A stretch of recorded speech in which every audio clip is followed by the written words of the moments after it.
नमस्कार दोस्तों, ocean network में आपका स्वागत है। 2024 के लोकसभा चुनाव से पहले जिस टूल किट के अस्तित्व में आने और सक्रिय होने की आशंका जताई जा रही थी, चर्चा हो रही थी, वो अब सामने है। और ये टूल किट कई जगह से फूट-फूट करके निकलनी शुरू हो गई है। जी हाँ, अमेरिका में फूट रही है।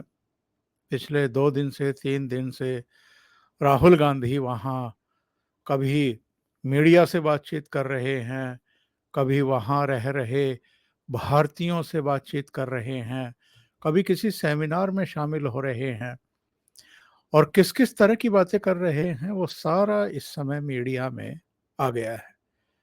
जो लंदन में बकवास हुई थी, ठीक उसी तर्ज पर अमेरिका में भी।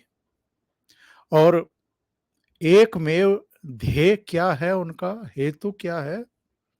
प्रधानमंत्री नरेंद्र मोदी को बदनाम करना और उनके बारे में विश्वमन फैलाना। दुनिया भर में घूम रहे हैं, ढिंढोरा पीट रहे हैं, अपनी नाकामी का नहीं, जो कामयाबियां मिल रही हैं प्रधानमंत्री नरेंद्र मोदी के नेतृत्व में भारत को, और जो एक रुतबा कायम हो गया है पूरी दुनिया में, जिस तरीके से भारत का सम्मान बढ़ा है, स्थान एक निश्चित हुआ है, 5वीं अर्थव्यवस्था हम हो गए हैं। कहीं कोई दंगा, फसाद, आतंकवाद कुछ नहीं है, शांति है। पाकिस्तान को और चीन को हम लोगों ने हदों में रखा है।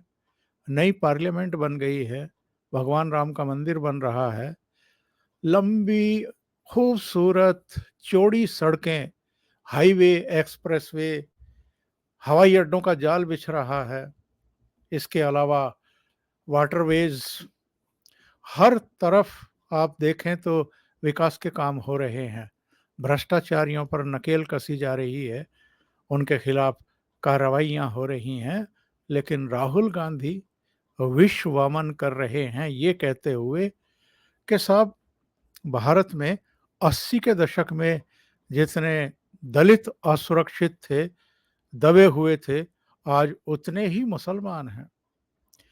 यहाँ रह रहे मुसलमानों को कोई शिकायत नहीं है, पर ये जो राजनीतिक दल हैं और इनके नेता हैं, ये उन्हें ज्ञान दे रहे हैं कि आप बहुत सताए जा रहे हो, आपको बहुत दबाया जा रहा है, आपके साथ बहुत पक्षपात हो रहा है। इस तरह की हरकतें वो कर रहे हैं।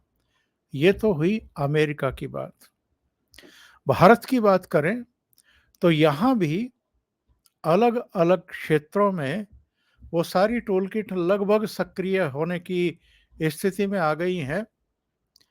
जहाँ-जहाँ भारतीय जनता पार्टी ने 2014 और 2019 में बहुत बेहतरीन प्रदर्शन किया था, जहाँ से ऐसे नतीजे आए थे कि कई दिग्गज चारों खाने चित्त हो गए थे। 2019 की तो सबसे बड़ी घटना आपको याद ही होगी। ये जो अमेरिका में इस समय प्रवास कर रहे हैं और ज्ञान बाँट रहे हैं पूरी दुनिया को और अमेरिका को, 2019 में चारों खाने चित्त हो गए थे अमेठी में स्मृति ईरानी के सामने। और क्या हाल हुई थी पूरे उत्तर प्रदेश में? 80 लोकसभा सीटों में से इनको केवल इनकी मम्मी वाली यानी रायबरेली की सीट नसीब हुई थी।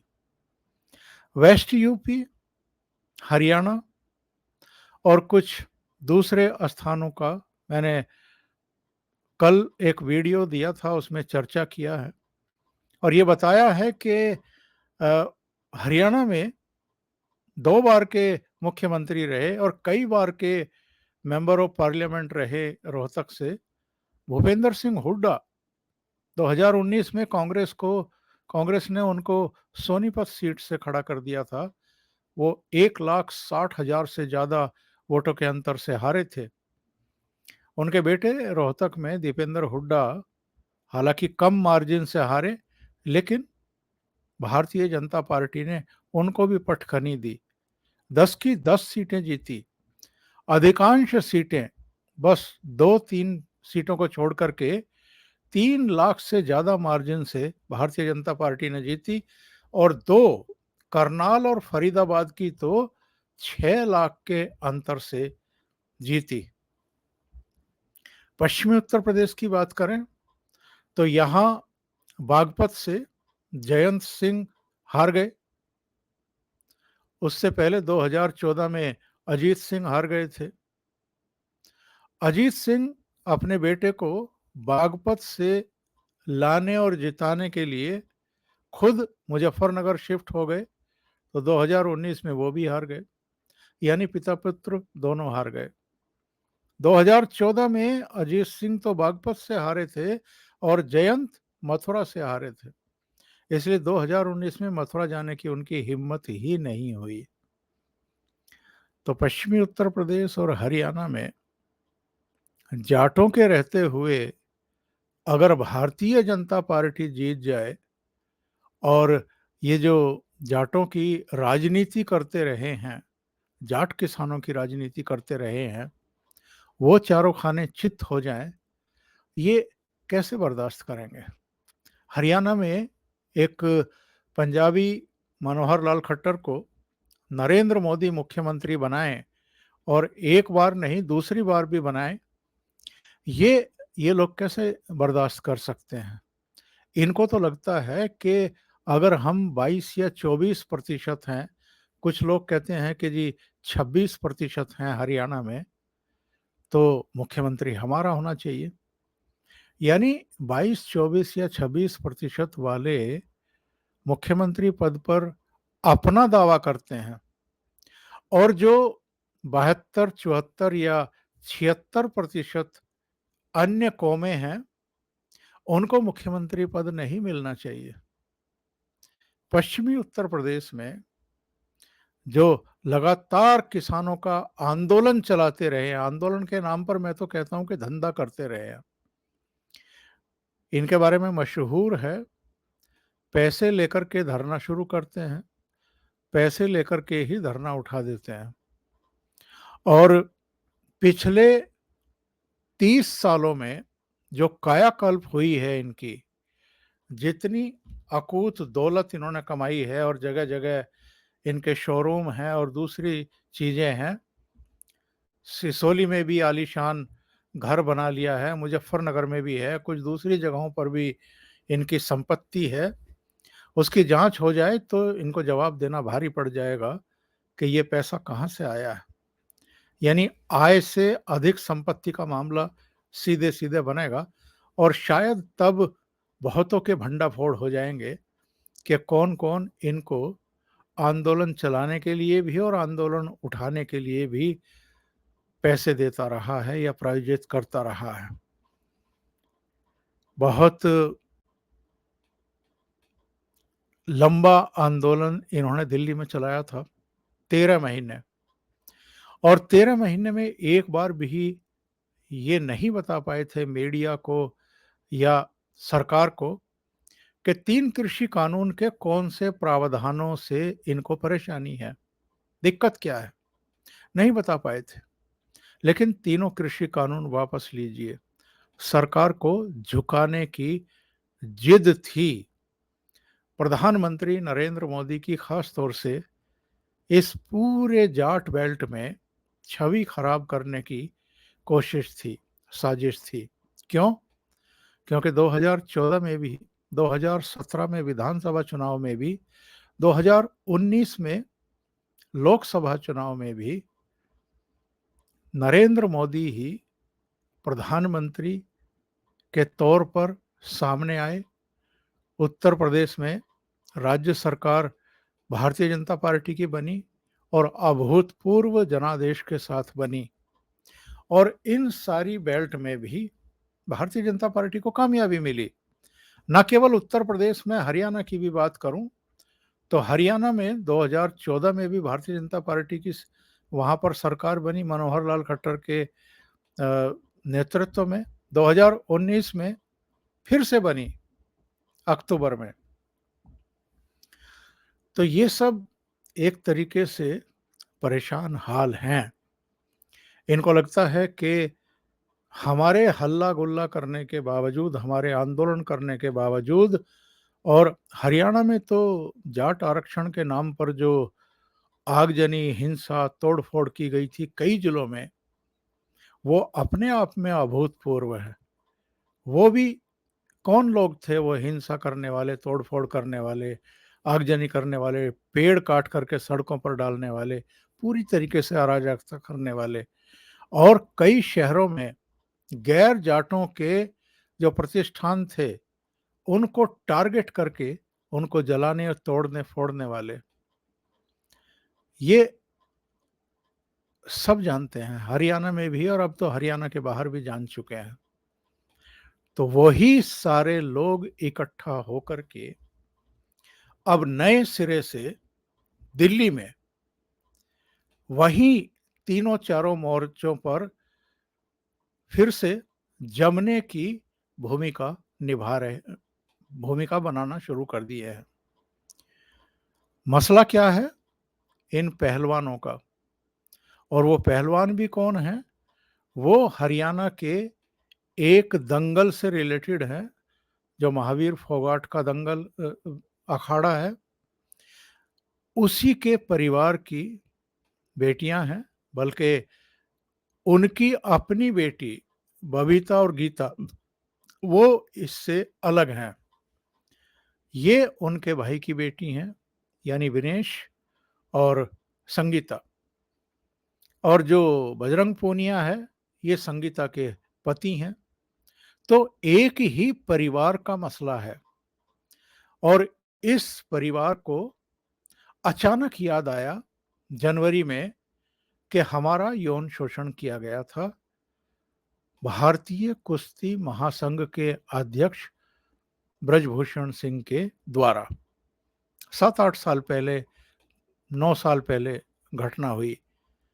गुड टच और बैड टच का मामला सुर्खियों में है, लेकिन अगर कल की हम कांग्रेस की जो प्रवक्ता है सुप्रिया श्रीनेत, उनकी प्रेस कॉन्फ्रेंस सुने तो उन्होंने ये गुड टच और बैड टच का मामला नहीं बताया।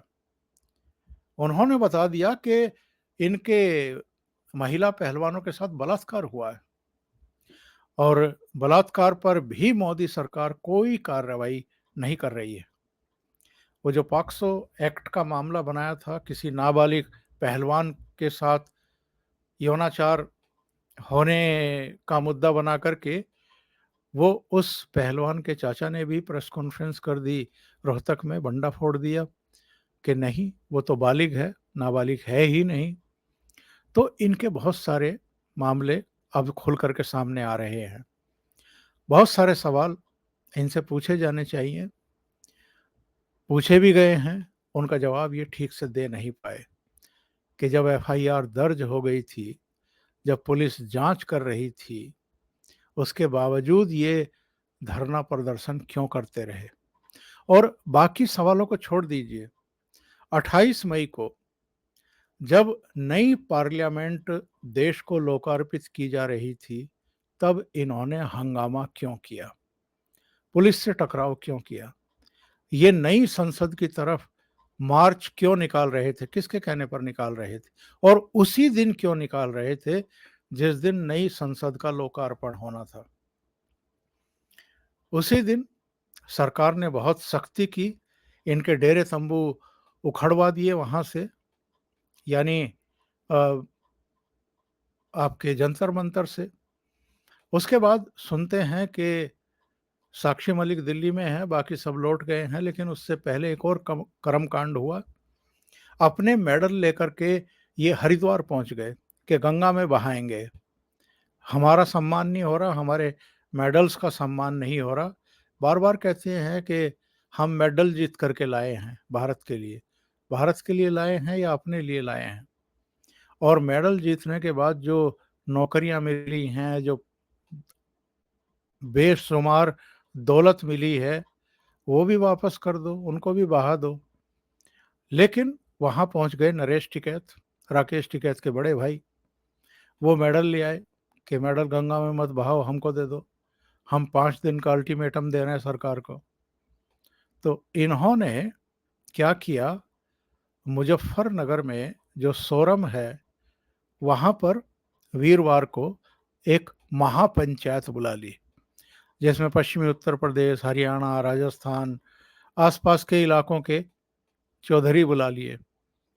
और वहाँ पे जो इन्होंने प्रस्ताव पारित किए हैं उनको पढ़ करके हंसी भी आ रही है, गुस्सा भी आ रहा है। ये इन्होंने ऐलान किया कि साहब ये जो मेडल हैं ये गंगा में बहाने के बजाय ये जो पहलवान हैं ये अंतर्राष्ट्रीय कुश्ती महासंघ के माध्यम से इनको नीलाम कर दें। इनकी बुद्धि पर तरस नहीं आता है ये सुनकर के आपको? नीलाम करवा रहे हैं मेडल्स को। दूसरा प्रस्ताव उन्होंने क्या रखा, इन्होंने कहा कि अब खाप प्रमुखों की समिति भविष्य में पहलवान के विरोध के लिए मेन बॉडी के तौर पर कार्य करेगी। यानी खाप पंचायतों ने इन पहलवानों का ये जो आंदोलन है, प्रदर्शन है, धरना है, जो भी है, इसको एक तरीके से हाईजैक करने का फैसला कर लिया है। नंबर 3, एक प्रतिनिधिमंडल को तय किया जाएगा जो पहलवानों का पक्ष लेकर राष्ट्रपति और गृह मंत्री के पास जाएंगे और पहलवानों की बात रखेंगे। यानी पहलवानों को इतनी अकल नहीं है, इतनी समझ नहीं है, इतना ज्ञान नहीं है कि राष्ट्रपति से कैसे टाइम लिया जाता है अपनी बात रखने के लिए और गृह मंत्री से कैसे मिला जाता है। तो इस काम को भी अब ये खाप पंचायतों के प्रतिनिधि ही करेंगे, ये नहीं करेंगे। चौथा प्रस्ताव क्या है, दिल्ली की सीमाओं को फिर से बंद किए जाने पर महापंचायत में सहमति बन गई। यानी 13 महीने का जो आंदोलन तब चलाया था वैसा ही आंदोलन अब 2024 से पहले फिर से दिल्ली की सारी सीमाओं को जाम करके, बंद करके ये फिर आंदोलन छेड़ेंगे। पांचवा प्रस्ताव क्या है, देश भर में आंदोलन खड़ा किया जाएगा और ये सब फैसले लेकर के कहा गया कि कुरुक्षेत्र में एक और महापंचायत बुलाई जाएगी और वहां चर्चा करके, यानी हरियाणा के लोगों से चर्चा करके फिर फैसलों पर अंतिम मोहर लगाई जाएगी। आपको ये सब सुनकर के क्या लग रहा है? क्या टूल किट एक्टिव हो गई है 2024 के मद्देनजर? और जरा ध्यान रखिए, ये सब इसी इलाके के लोग हैं, वेस्ट यूपी के, जहां जाटों की खाप पंचायतें हैं, खापें हैं। हरियाणा, वहां भी पूरी जाट बेल्ट है जो एकजुट है इन पहलवानों के साथ। एक तो इन्होंने इन पहलवानों को ही जाट पहलवान घोषित कर दिया है। देश के पहलवान नहीं रहे अब ये जाट पहलवान हो गए और अब तो और भी नीचे चले गए, खापों के पहलवान हो गए। अब खाप ही गृह मंत्री से मिलेंगी और खाप ही राष्ट्रपति से मिलेंगी और खाप ही अब इनको न्याय दिलाने के लिए दिल्ली को चारों तरफ से जाम करके फिर से बैठेंगी आकर के, जैसे 13 महीने तक पहले बैठी थी। अभी के लिए इतना ही। बहुत बहुत धन्यवाद। अगर आपको ये चैनल और इसके कंटेंट पसंद आ रहे हैं तो लाइक करें, कमेंट करें, वीडियो को शेयर करना ना भूलें और साथ में लगे बेल आइकॉन को ज़रूर दबा दें ताकि आगे आने वाले वीडियो और उनके नोटिफिकेशन आप तक ज़रूर पहुंचते रहें। बहुत बहुत धन्यवाद। नमस्कार।